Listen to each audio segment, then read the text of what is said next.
guys want to go ahead and just start talking about your experience, if you can think of just kind of one of the greatest challenges or obstacles that you feel like you faced in this whole process since the film. Just actually getting through the process, losing all of our stuff and having to go through and pull it all out and demo the house. It was a lot of work and a lot of stress. Took a lot of time. And what was the stress? Well, we lost everything, and all of our personal belongings were underwater and ruined, and all of our mementos, everything that we worked hard for all these years is gone. Well, the main stress, I think, was for our animals. At least the first morning when it happened was we were wanting to get the animals out.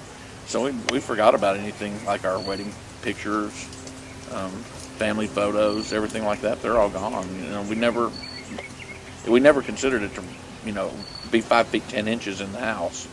Luckily, our neighbors came across at 4:30 in the morning, knocking on the doors, going down through all the doors, and waking everybody up so we could get out of the houses in time. And by the time we had gotten the animals in the car and were pulling out, and one of our neighbors came down the street asking us to get her daughter out, we had driven to my mom's about a mile away, and by the time we came back, the police had it blocked off and wouldn't let you drive back down here. The water was already up to about the 3/4 of the way up a tire.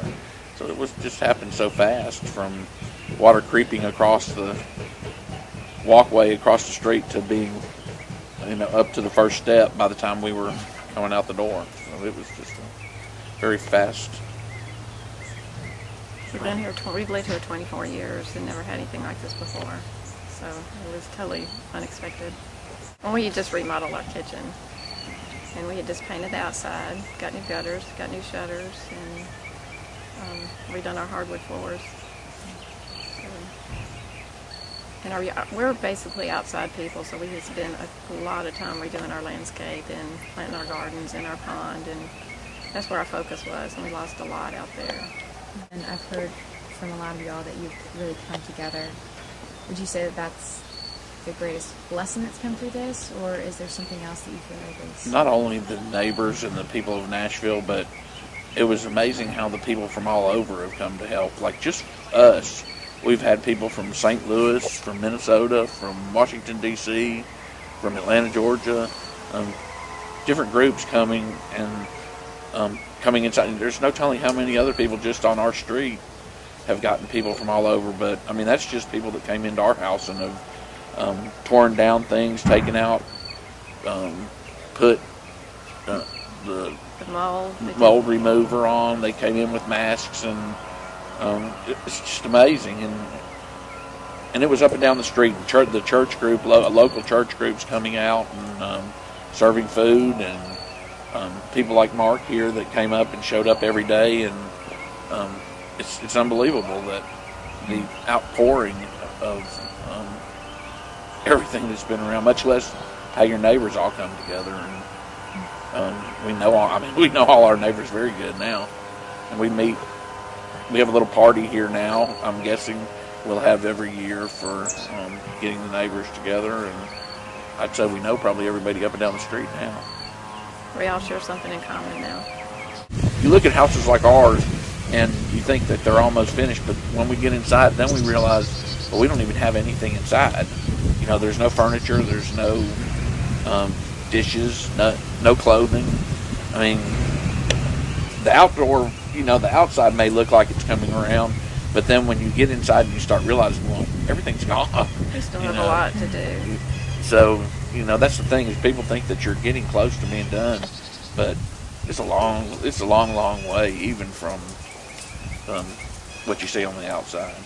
And then we'll never get wedding pictures back. Oh, well, I don't think. Yeah. We may have some that are saved, but that's something that I know I'd like to have. My mother had given me a lot of things over the years, and she's no longer living, and I'll never get that back. And I don't think it's really hit home until we moved back in, and then I'm there and I'm looking at a table that used to have a family photo or an heirloom, and it's no longer there. It really all hasn't hit yet. until I get back home and see the missing pieces.